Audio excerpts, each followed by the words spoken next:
starting the broadcast right now. We're live. Okay, Mr. Hare, you in. Here we go, living for the people. This is L. Nathan Hare. Welcome you to our broadcast, focused on providing you insight into events shaping our national and regional world and the facts behind those events and policies that are shaping our world for today and for tomorrow.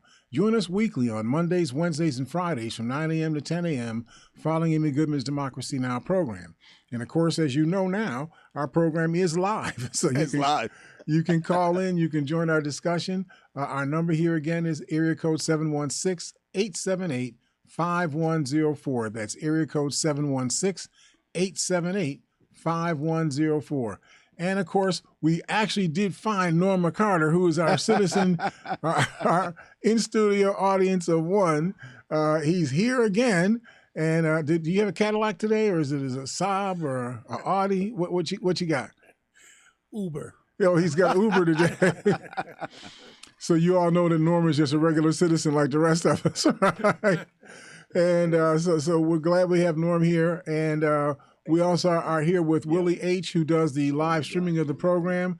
He's busy on the phone taking a call already. Yeah, welcome everybody. We got my man, the engineer Gregory Harvey, on the phone. So we'll work it out. So can you and Gregory talk while I continue to do the program? Yeah, do your thing, Mr. Okay. We're released to do the program, right?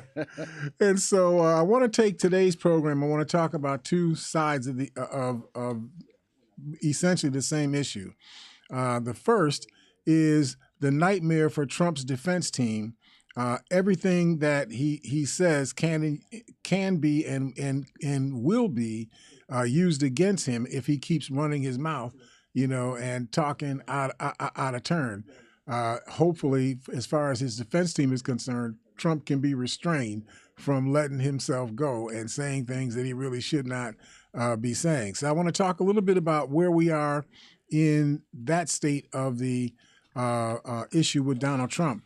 But I want to save some time, and we may get to some of this before we get done with this section, this first segment of the program, but we'll get into it a lot in the second segment, is the actual debate that took place on Wednesday.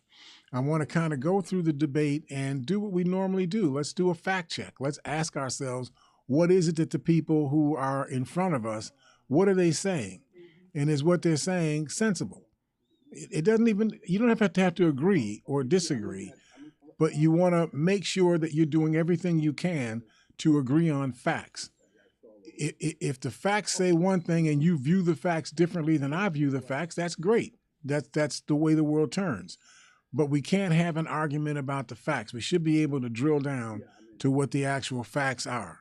So that's what we're going to try to do in today's program. So I went to an article in Time magazine that was written by Eric Cortellessa that was on that title that I gave, A Nightmare for Trump's Defense Team. Everything he says can be used against him. And as the article goes forward, it says that one day after a Georgia grand jury indicted Donald Trump for trying to overturn the 2020 election, the former president announced that he would hold a press conference. I don't know if you all remember this. He said he was going to hold a press conference. This was last week. He said he was going to hold a press conference that was supposed to have taken place this past Tuesday. That according to him, he says that it was going to rebut all the charges that had been made against Donald Trump. Yeah, I remember that. Right. And so, but by Thursday of last week, he had pulled back and said, I'm not going to quite do that, right? And he gave this as his reasons. He says, my lawyers would prefer putting this, I believe, irrefutable and overwhelming evidence of election fraud and irregularities in formal legal filings as we fight to dismiss this disgraceful indictment. And it's when I was young, we used to always tease about this. The person who really had the most to hide, that really was the most guilty, yes, sir, was always the one who was running his mouth the most and the loudest, yes, right? Yeah. Because as long as they had all of the attention focused on them, you weren't paying attention on why you were concerned about something in the first place, because you're just dealing with this person's noise. Yeah. So, in other words, Trump's attorneys seemingly convinced him that he has one of the most sacred rights that a criminal can have in a constitutional republic: the right to keep silent. Yeah. And so while his team may have dodged that bullet, Trump is famous for making these outlandish pronouncements. And so and the problem Trump doesn't seem to understand is everything you say is recorded. So you wind up having people play your words back at you. You say you didn't do something, but then you actually said you did it. So they play your recording of what you said. But Mr. Hare, Trump has a great way of being a deflector. He'll deflect everything that's said and almost make it seem, especially to his constituents and everything, that his word is correct. And his constituents, they behave as if, well, Trump may have said something wrong, but he said it wrong because you all were pushing him and you made this happen. It wasn't his fault, you know. So it's this kind of the thing that I'm having. You and I were talking about this a little bit earlier. Yeah.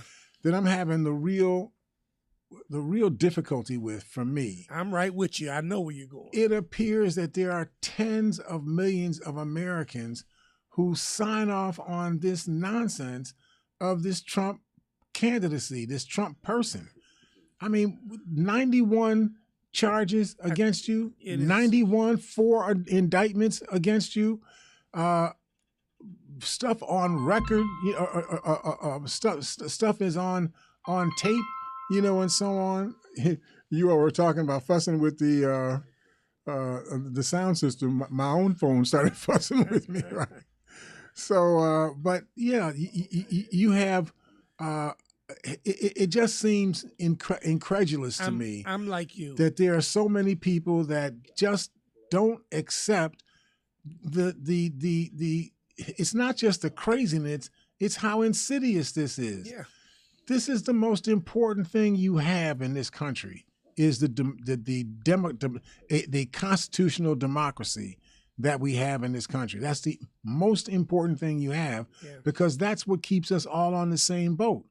If you lose the constitutional democracy, we all wind up being on different boats. It's really hard for you to have, 89 different nationalities trying to run their own boat in the same sea. Yeah. That just isn't going to work. So I'm sorry, I cut you off. Well, for me, Mr. Hare, it is just No, it's like it's on. it's almost as if No, I hit. his people don't really care. Say he went out and committed murder. Times Square, and murdered his mother. I mean, and they would come up with something to cover up and make it seem like something, like it's okay, and somebody prodded him to do, or I have no understanding. It's just about the people and the dignity that they have. How can they accept? So it's hard to have a conversation with people if the goal of the conversation is to come to some consensus about something. Yeah. Now, if your goal is not to come to consensus, your goal is just that it's your way or the highway. Well, then it's worthless to have a conversation in the first place. Why even bother to have the conversation if your intent is not to listen to any other thought than your own? And the only thing that can result from the conversation is that you get your way. If that's where we're at, then why bother to have the conversation? You're just going to want to have your way anyway. So we're in that kind of space as a country where things that are true. I listened to this Ramaswamy. I'm hoping I'm saying his name right. Vivek, I think his name is Ramaswamy. Young guy, 37 years old. He's the new, star in the Republican pantheon of political leaders. And he claimed that the climate change was a hoax. Now, no, don't get me wrong. He has the right to believe that. Okay, does he? ABC Does He, he? he has the right to go think Q like on that Sorry. and to believe that, Does right? Yeah, That's cool. Yes, he has what, the right. what I Right. did was hit But something now at the he's in a gospel party 'cause I debate. knew music was on A here, debate is where and you I have came people back and forth, now exchanging I ideas. can't I turn put that my off. I position even forward, cut you the put your file, position thinking, forward. oh, if I cut say it, why your it'll position take is it not out, right. but You it's say why still my playing. position is not right. How We can I sort of drill how can I down stop around that from playing? facts because you can't just have opinions. Your positions have to revolve I took around the some file facts. out, So now you try to distill down to what are the facts that we know, and then we try to ask ourselves what are the policies that we think that we need to there any way I can construct stop? that revolve around this set of facts. But that's not what happened at the debate. Rafaswani made that statement, and none of the other people had anything to say other than, well, who are you? You're just Rafaswani. You don't know anything about foreign policy. I'm what's your name? From South Carolina. The former governor of South Carolina. I can't. I don't have it. Mr. Hare. My mind skips words every now and then. Yep. But it'll come back to me. But my point is that she attacked Rafaswani on the basis that you don't know anything about foreign policy. You don't have any foreign policy credentials. I do, because I was the governor and I was the ambassador to the United Nations. So I'm the person. You should trust me. But she didn't tell you what to trust her for. Yeah, well, there was. She just said, "Trust me." Right? It's that kind of reasoning that went on in this debate.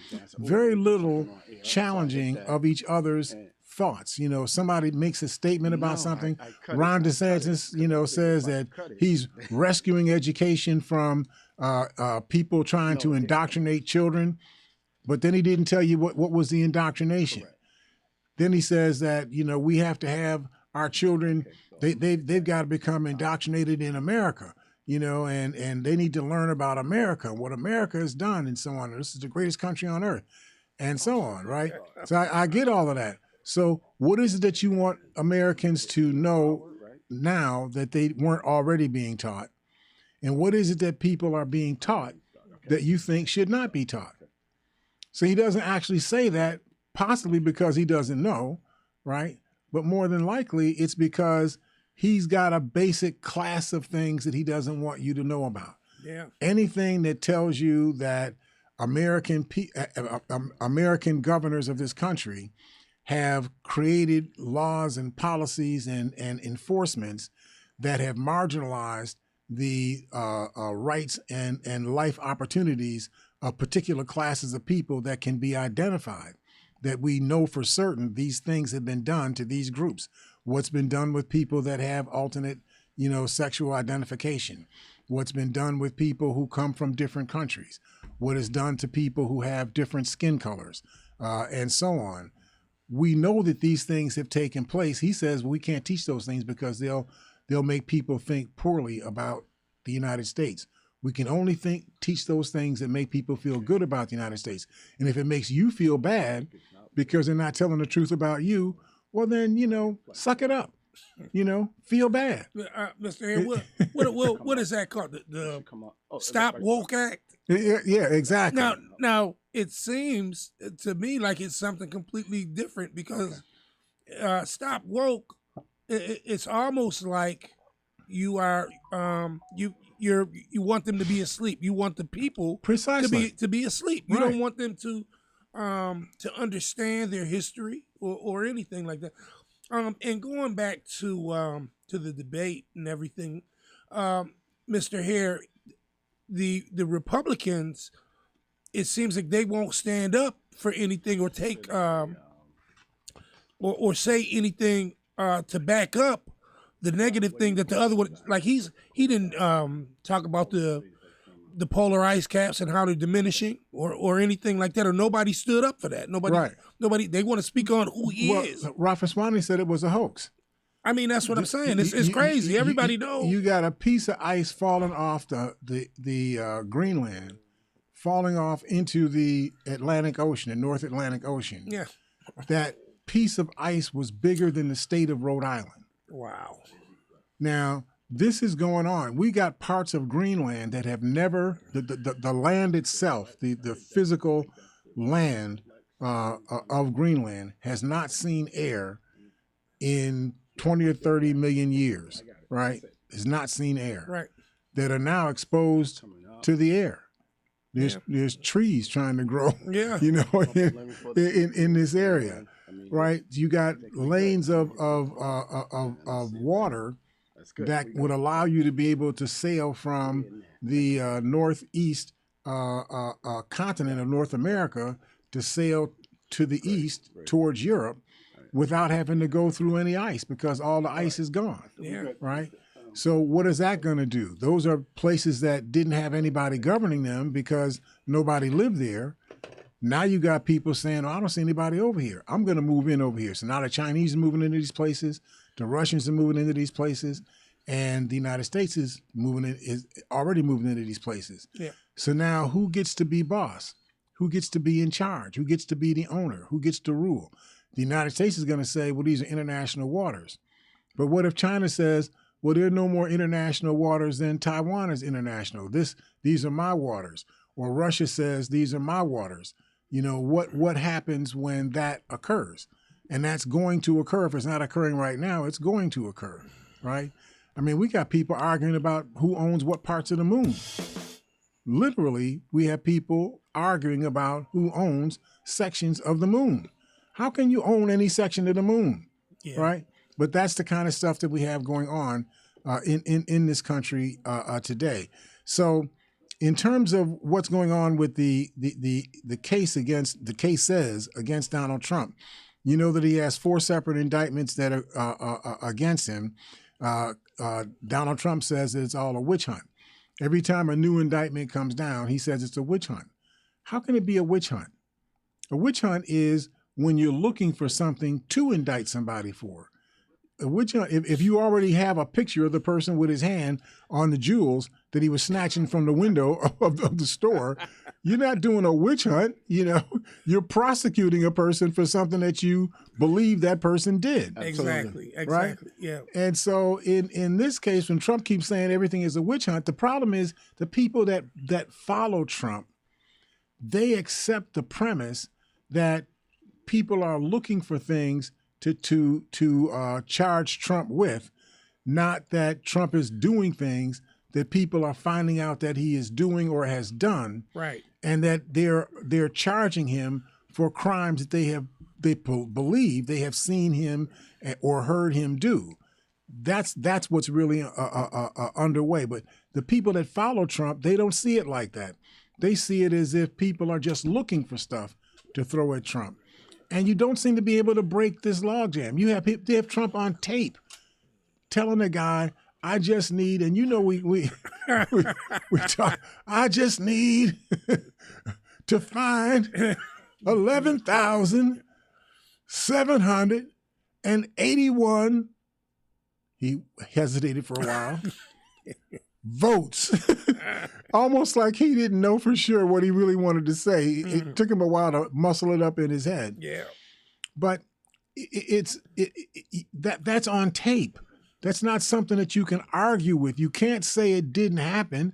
It's on tape. Yet you have the supporters of Donald Trump thinking that this is a witch hunt to charge him with tampering with the election when you have him on tape tampering with the election, right? I don't know how you move the ball on this thing. You know, we've been at this for quite some time. The evidence that Trump is an insidious person who has a criminal orientation, that he is so self-serving, so self-centered that everything has to be around him, and what he wants is what has to be.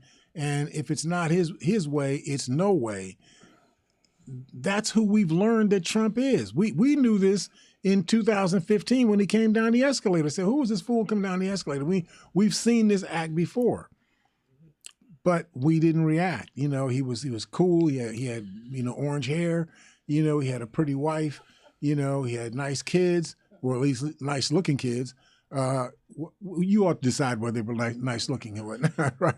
But you know, Voice of the people says no. Okay. On his wife's side. I'm On his wife's side. I'm going to leave that all with you all, right? Yeah. You know, but okay. but the point is that we've known all this time who Trump is, and he has proven to you over and over and over again that what you thought he was is who he was. He really is that insidious, you know, self-centered, narcissistic, willing to cheat, willing to lie, willing to steal, you know, willing to do whatever is necessary in order to have his way versus the highway. And I think people accept that because they know that's him. That's people accept truth. Like if that's the person, people will accept you. It's when you fake, people reject you. But when they know that's him, I mean, you know, and people will accept that.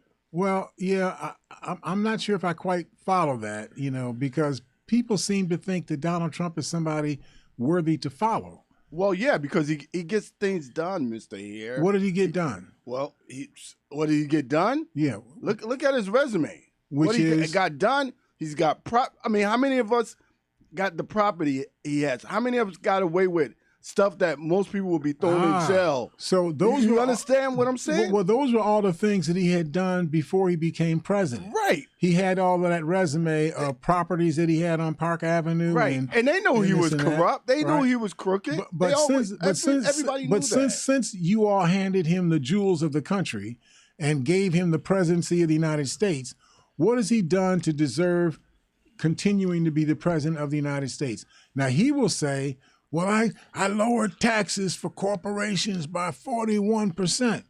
Well, that didn't help me. Well, no, but Mr. Here, what are you living in a dream world? It's not to help you; it's to help him and the people that's in charge. I don't understand where you're coming from today. So because he helped somebody else, right? I should keep voting for him. No, you don't vote. That's the reason we're here to make the change. He helped the top 1%, right?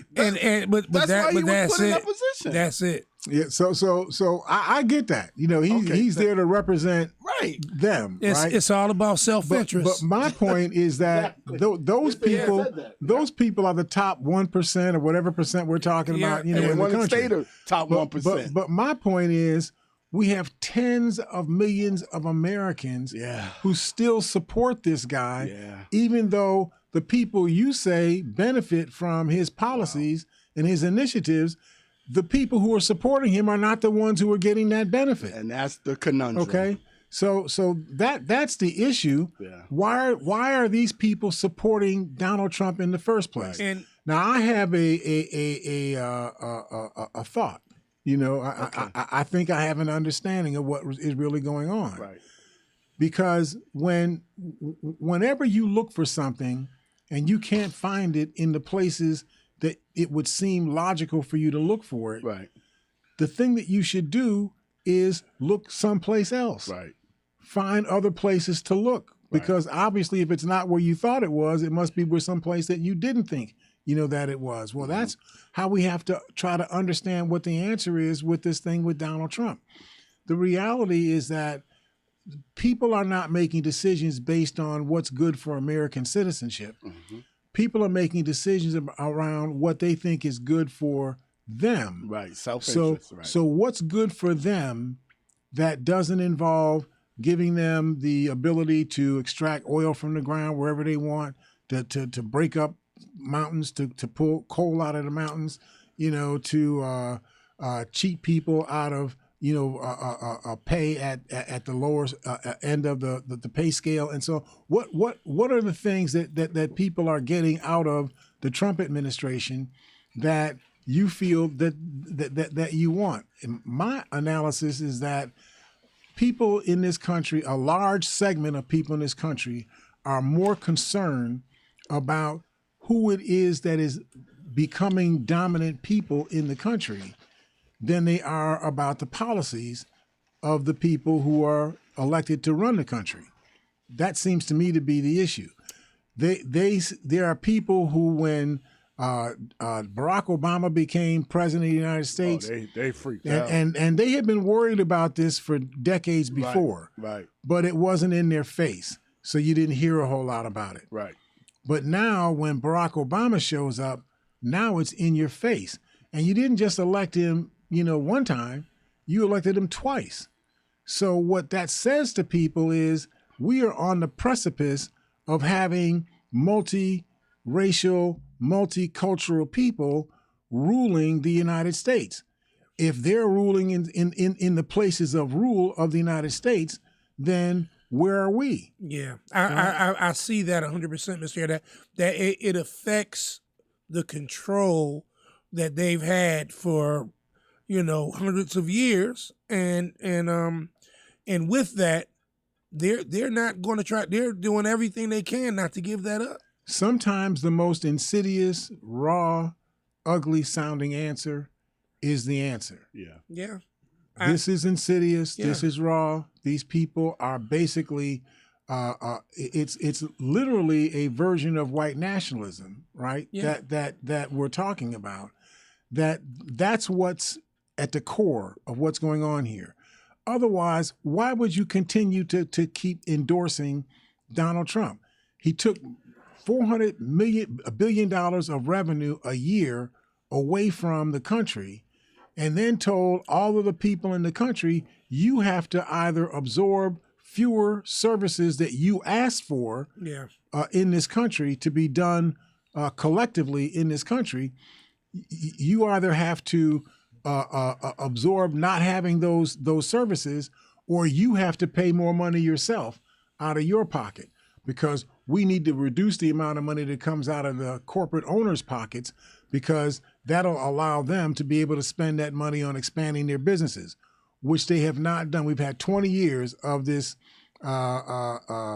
trickle down, 40 years of this trickle down, economics. It hasn't worked a single year since it became, a model, and yet we're still doing the same thing. Wow. Because the people that benefit from, lowering taxes for those that have a lot of money, and lowering the amount of services that we provide for the citizens in this country, the people that benefit from that, right? From their point of view, this is what they want. They're willing to put money into the hands of elected officials to keep them being elected officials, and the elected officials want that money, right? Exactly. And so they follow what the money asks of them, even if it's not a direct transaction, a dollar for dollar transaction. It's still a sort of favor for favor, kind of transaction. I'll keep doing things that are things that you want that meet your interests, and you keep throwing me some money, into my political action committees or my reelection committee, and so on. That's the reality that we have found ourselves in, and we've got to figure out a way out of this warp, that we're in as a people, as an American people. We got to figure out a way out of this, and we got to figure it out really soon, because if we don't, there's not going to be an American constitutional democracy left for us to save. Absolutely. So, I see that, even though we got these little technical problems going on, it didn't stop the music from, We fixed it, Mr. Now it's fixed. Yeah, your 30 minutes came out. We had time to fix it. Just blasting right through, People in the audience, they jumping out of their chairs. What happened? So, I'm sorry. Listen, that was Willie H. That's our 21st century genius, our engineer. Did that on purpose. He thought it was funny. So let's take a quick break, and finish laughing, and then we'll see you on the other side of the break here at Living for the People at 91.3 FM WBNY. See you all then.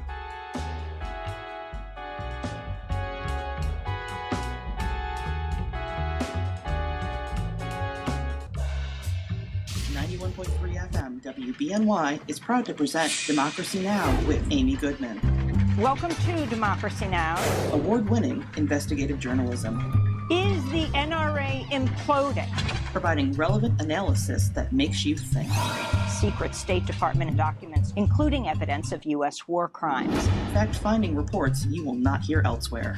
Democracy Now! Airs Monday through Friday, 8 a.m. on 91.3 FM, WBNY, Buffalo. Also, stay tuned for Talia Talks coming on 10 a.m. She also lets us know who's doing what in our community. Talia Talks at 10 a.m. right after Living for the People. Make history every day. Okay.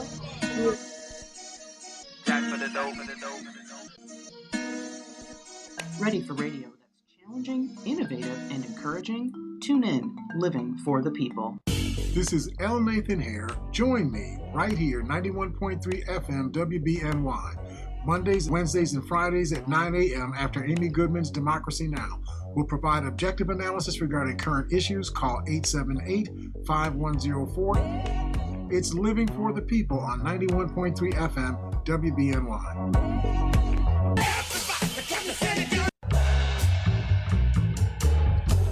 All right, welcome back to Living for the People. This is L. Nathan Hare, your host here for this next half hour of the program. We're here with Norm McCarter, who is our in-studio audience of one. Welcome back, Norm. Thank you, Mr. Hare. And, of course, we're here with our engineer, Willie H., who does the live streaming of the program. Welcome back, Willie. Welcome back, everybody, to Living for the People with L. Nathan Hare. Make sure you guys call in 716-878-5104. And I apologize for the technical difficulties, but we're back and live in full effect. I want you to know he's apologizing, but he was laughing the entire time. I just want you all to know that.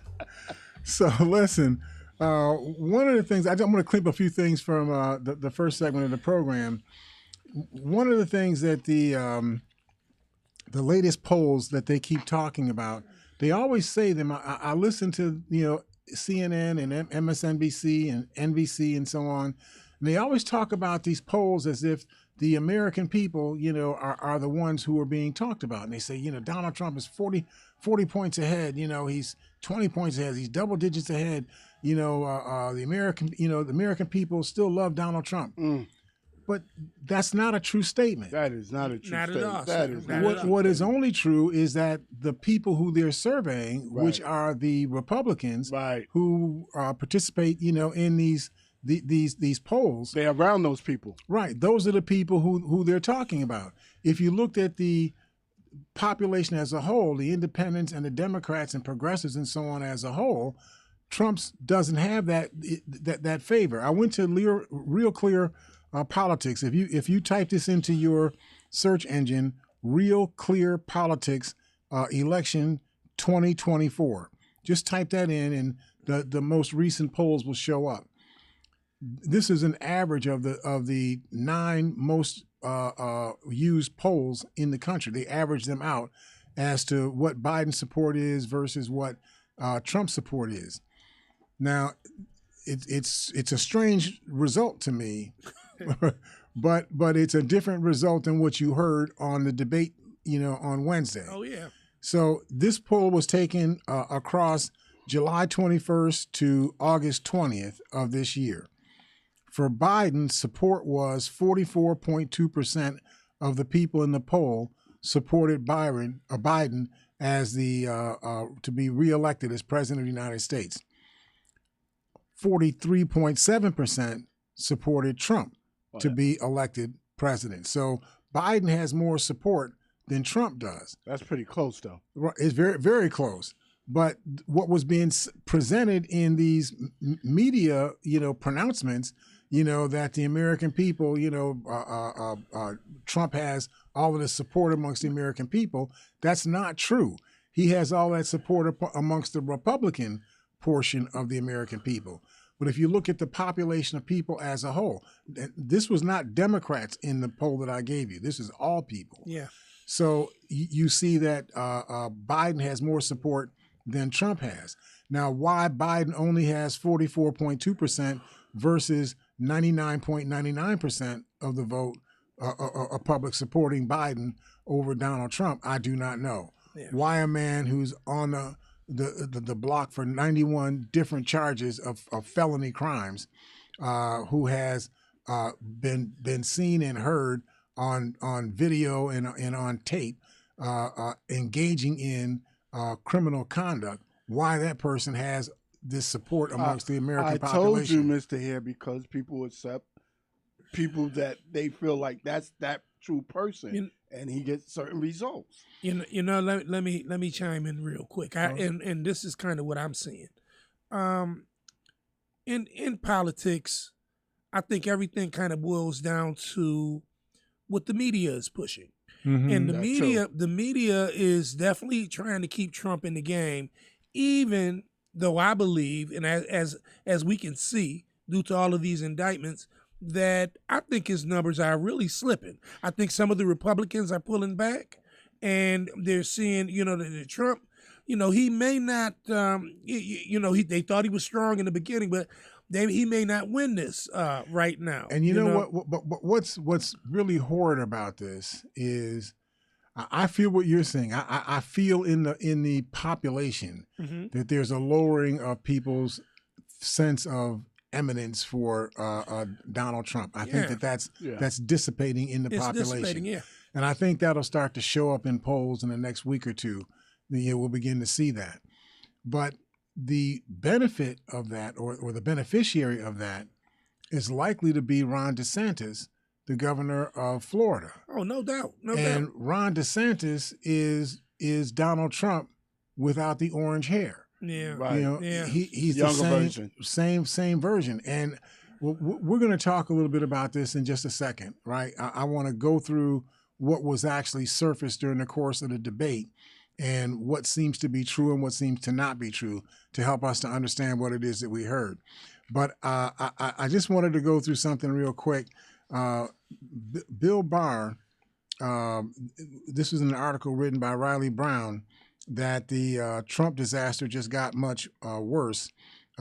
Jack Smith, the special counsel for the Justice Department, he started speaking to Trump's candidacy, and that Trump is trying to assert that Jack Smith is prosecuting Donald Trump to prevent Donald Trump from being able to run a campaign to run for president of the United States for 2024. Now, we have seen lying, we have seen cheating, we have seen conspiracies, we've seen, all kinds of misconduct conducted directly by Donald Trump and his minions. Yeah. Right. And these investigations began in 2021. Donald Trump didn't announce his candidacy until November of 2022. Right. If the started investigation a year and a half before Donald Trump even announced his presidency, how can you assert that the people that are doing the investigations did that to interfere with Trump's candidacy? Right. In fact, the reality is the other way around. Trump announced his candidacy as early as he did to try to put himself in a position where he could say, you're interfering with my ability to run as a candidate because you don't like me. You don't want me to be, successful in my campaign to regain the presidency of the United States. Go ahead. Oh no, I was just going to add that this is basic Trump, deflecting and doing what he does just to take the onus off of what he'd done previous. And Jack Smith already is indicting him.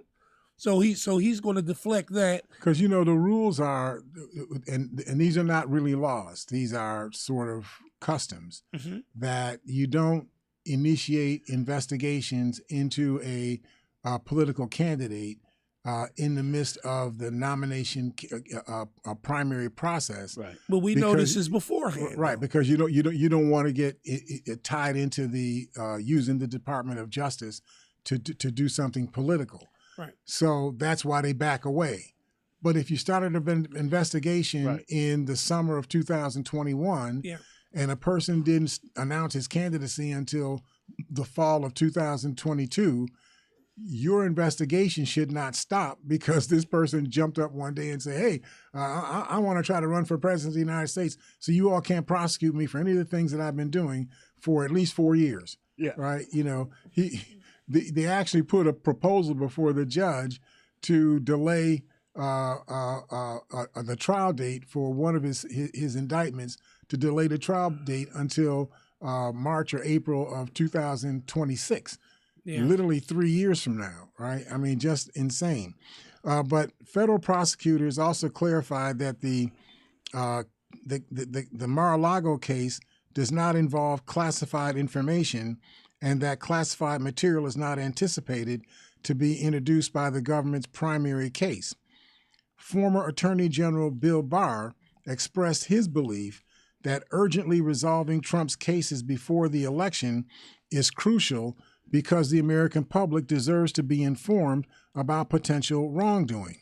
Although you should already be informed about this because you've seen it, and you've heard it with your own ears. Right. Barr also commented on the possibility of the court accommodating scheduling requests, suggesting that any accommodations would likely only span a few days and not extend as far into the future as Trump's legal team claims is going to be necessary. I just have a quick question, and I'm really trying to get an understanding of this. Why would he deserve any accommodations at all anyway? Because you have to give everybody the same jurisprudence that you would give any other person. So typically, for example, typically, if you ask for a speedy trial in the state of Georgia, it wouldn't matter whether you were a pickpocket or you were a rapist or you were a car thief. It wouldn't matter what you were accused of, rather. If you ask for a speedy trial, they have to give you the speedy trial. And you have the right to withdraw your request for a speedy trial anytime you want. Mr. Hare, I understand all of that. But some of the crimes and the different things that he's been indicted on are so blatant that as far as I'm concerned, an accommodation should not. He doesn't warrant an accommodation. See, this is why they're not going to let you become, governor or president and whatnot. Because you see, you're autocratic. We're not supposed to be doing autocracy. I agree with him because, like Bill Cosby, they're not going to let you become governor either. Well, I know that. I already know that. But Bill Cosby was accused, several times when he was one out, like second, but when a lot of accusations started coming up and these people came forward, it was like, okay, maybe there's some truth. So with Trump, same thing. With indictment after indictment, somebody's got to say, hey, okay, maybe he is doing something. Bill Cosby got sent away. So you're absolutely right. That's the conundrum that we find ourselves in. How is it possible that so many American people still support the candidacy of Donald Trump, given how much information in the public record? I'm not even talking about what the prosecutors know. I'm just talking about the stuff that's in the public record. So just finishing up on this Bill Barr thing, Barr emphasized that candidacy, the fact that you're running for office, does not grant you immunity from legal proceedings. If you're a candidate for senator, you can't go rob a bank and say you can't prosecute me because I'm running for senator for, whatever my state is. Right. Barr says that you don't get immunity for 2 years in a run up to an election just by saying, hey, I'm a candidate. So regarding Trump's indictments, Barr criticized 2 specific indictments. This is intriguing what I'm going to say to you now. Okay. The New York case involved payments to an adult actress, which Barr saw as a politically motivated attack. Barr thought that the indictment over the payments to Stormy Daniels, he thought that was a politically motivated attack. Now, either he made the payments to Stormy Daniels or he didn't. If he made the payments to Stormy Daniels and he did that in order to effect a better outcome for his election campaign, he was doing something that was illegal. Either it's illegal or it's not illegal. How is that a political attack? But that's what Bill Barr said about the New York case. That's with Alvin Bragg as the U.S. attorney. And then the more recent case in Georgia, which Barr deemed was overly extensive. He felt that the case that Fannie Willis was prosecuting in Georgia with the 19 co-defendants, in Georgia. Bill Barr says, well, that case is just too extensive. That's just she's just trying to do too much in that case. Then, but he says, but Barr regarded the case, the federal case, under the jurisdiction of Jack Smith. He says, well, I thought that case was legitimate. Now, it seems curious to me, and one might observe that from Barr's point of view, the cases that were being brought by Black American prosecutors were all illegitimate, and the case being brought by the white prosecutors is legitimate. Now, that may just be me. I'm just reading. Now you just went a little deeper though, Mr. Hare. I'm just reading the report, and I'm just giving you an observation based on the report. I'm not making a factual assertion. I'm just saying that from Barr's point of view, the Alvin Bragg, who's prosecuting the case, in New York with regard to Trump making these payments, hush money payments to Stormy Daniels, Barr is asserting that that's political, even though it's a factual issue. Either he made the payments or he didn't. And whether that's a crime or not a crime, that's what's to be determined by the prosecution. Right. But that's not what's political about that. But Barr says that's political. But that's because Alvin Bragg was doing. I'm saying to you, it's just curious. Alvin Bragg was the guy for that case. Yeah. For the case in Georgia, he didn't even give you a whole lot of substance to his rationale. He just says, well, that Georgia case, that's just too extensive. In other words, there's too many people that are being brought under, scrutiny in the Georgia case. But who's the prosecutor in the Georgia case? Fannie Willis. And what's the characteristic that she shares with Alvin Bragg? Skin color. She's an African American, right? Yeah. And then in the case in Washington, the prosecution is led by Jack Smith. His prosecution is legitimate as far as Barr is concerned. What's illegitimate is Chutkin, the judge in that case. We don't really know about her yet. She's kind of waffly. So wherever we have particularly African women, but African people as the prosecutors, there's suspicion about the integrity of the case. Where we have a white person who is the prosecutor, it's legitimate. Yeah, it's clean. It's clean cut. It's clean cut over there. That could just be coincidence. It could just be coincidence. I'm just making the observation. Okay, could just be coincidence. And if you're upset because I made this observation, blame it on Willie. Okay. Hey, I think you hit the nail on the head. I know I hit it when I said blame it on Willie. I know I hit it on the head there. Right? I'm the fall guy here, guys. I wasn't saying that. So listen, I want to go through 7 or 8 of the points that were made in the debate. And I want to go through these from the perspective of trying to understand what's true and what's not true. You can make your own decision about whether or not you feel one way or the other about what to do about the issue. But what parts of this are true and are untrue, we should try to nail that stuff down. So Tim Scott, this is, both of you guys' cousin, right? Tim Scott from South Carolina, the senator from South Carolina that you have been pumping up and saying, well, if Donald Trump falls, they should go to Tim Scott. Like you really think they're going to go to Tim Scott, right? Well, what does he really truly represent? Are they just now? He represents the same people that Donald Trump tries to serve. He represents the same people that McCarthy tries to serve. He represents the same cast of people. He just gets to pretend that he's a nice person. He gets to hide behind his black skin, but he's playing the same game for the same reason. But let me just tell you what he asserts. He says, I'm quoting him now. Tim Scott says, we all need to understand Joe Biden's Bidenomics has led to the loss of $10,000 of spending power for the average family. He said that in the debate. Now, nobody challenged what he said because everybody in the debate on the Republican side all believed that. And if they didn't believe it, they wanted to be able to believe it. So nobody challenged it. This is the weakness in this debate. It seems wildly overstated. The Washington Post found the source of this assertion is an economic research fellow from the Heritage Foundation, a guy named E.J. Antoni, who recently has revised his estimate downward from $10,000 down to $6,800. That he says that spending power that people have lost on average under the Biden administration.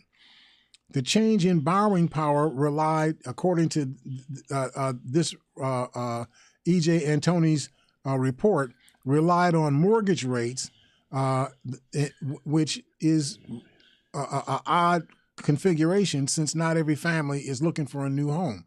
I mean, of all of the people that you know, how many of them are trying to buy a house right now? Is the answer, right?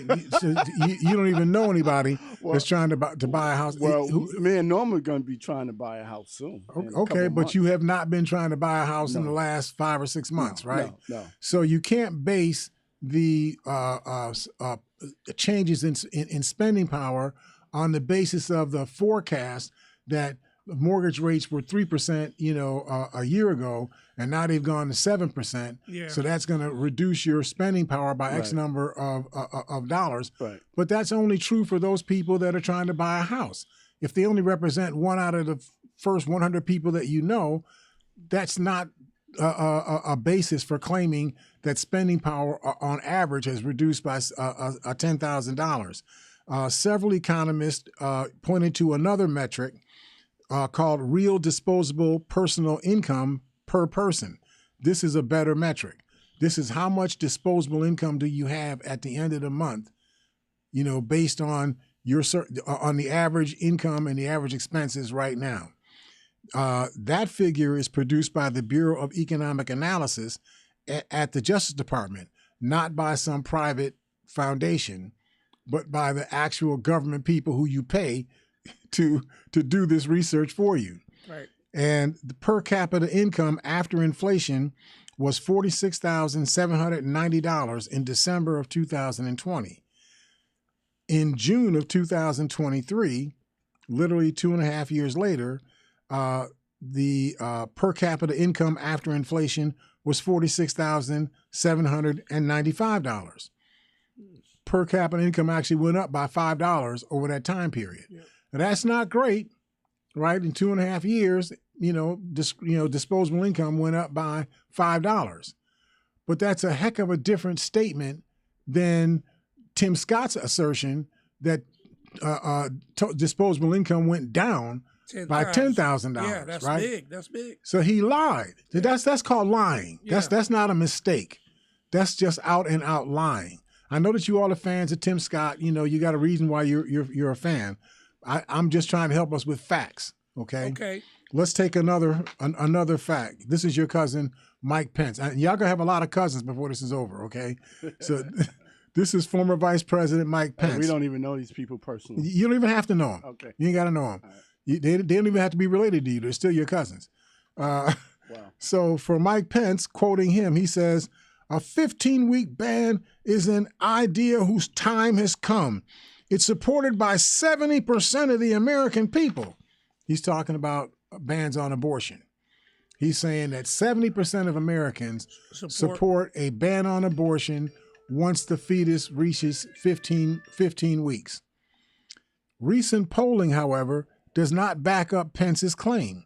On this assertion, a Washington Post ABC News poll last year found that 36% of the public supported a 15-week ban and 57% of the public opposed a 15-week ban on abortion in this country. Last month, in July of this year, a Marquette Law School poll found that 47% of those people who were surveyed favored a ban after 15 weeks, compared with 53% who would oppose it. Both of those polls are a whole lot different than 70% of the people supported the ban at 15 weeks. Here's what's more interesting. I'm sorry, Fox News found that 54% in their poll supported the ban and 42% opposed it. Still well short of the 70%. Right. But this is Pence saying, we're better than what the Democrats are selling. We're not going to allow abortion all the way up till birth, and we will hold them accountable for this extremism. That's what Ron DeSantis said. Now, there's not a single person in the United States who says that it's okay to abort a child the day the child was about to be born because you just didn't want the child. That just does not exist. Right. The implication, but that's the implication that Ron DeSantis is giving, that the Democrats support aborting a child right up to when the child was actually being born. Oh, I can see the head now, let's kill it. Yeah. You know, that's just patently a lie. Right. The reality, according to federal and state data, is that abortions past the point of viability are extremely rare. When they do happen, they often involve painful, emotional, and even moral decisions. About 2/3, here's what's important. About 2/3, and we got 2 minutes left in the program now, right? But we have about 2/3 of abortions occur at 8 weeks of pregnancy or earlier.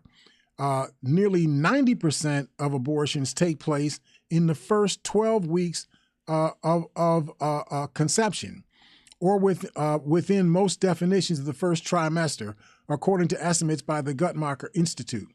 About 5.5% of abortions take place after 15 weeks, with about 1.3% that take place after 21 weeks. So obviously, a law banning abortion after 22 weeks would be banning something that rarely occurs in the first place. That almost never occurs. Right. Generally, if you've carried the baby for 21, 22 weeks, you and the baby have gotten into a rhythm with each other. You've come to some understanding about how you're going to live in the planet together. Yes. Right? So it is generally what would cause a pregnancy to terminate after 21 weeks is it turns out that there's some kind of a health problem for the mother, or there's a health problem with the child. You could find the child is born and is underdeveloped in the womb. Its lungs are not right. You know, its brainstem hasn't formed. You know, things like that. Very rare circumstances that you would abort a child after 21 weeks. So they're proposing laws to prevent you from doing something that you're not doing in the first place. Right. Right? That's important. Crime, according to Ron DeSantis, is at a 50-year low in Florida. I can't go through all of the detail on this right now, but half of the agencies that Ron DeSantis was basing his report on are people that don't, police agencies that don't bother to give you the reports in the first place. So you're basing this analysis on basically half of the police departments give you the report, and you're basing your reports based on those police departments. The biggest police departments, like in Miami-Dade County, St. Petersburg County, Pinellas County, the biggest counties in Florida, none of them even bothered to give you the data in the first place. So this is data that just doesn't make any sense. I know we can't do as much as we needed to talk about. We can talk about a little bit more of this on Monday. We'll see how the weekends, stuff flows. But we got to run because we got to take care of Talia. Let's talk business. Let me see if I can read this correctly. I'm trying to become a almost Spanish speaker. Yo hablo de negocios. Let's talk business. Okay, we'll listen to Tanya Rodriguez in just a second. Thank you all for listening to us and supporting us. Have a great weekend. Look forward to talking to you all on Monday here at Living for the People at 91.3 FM WBNY. See you all then.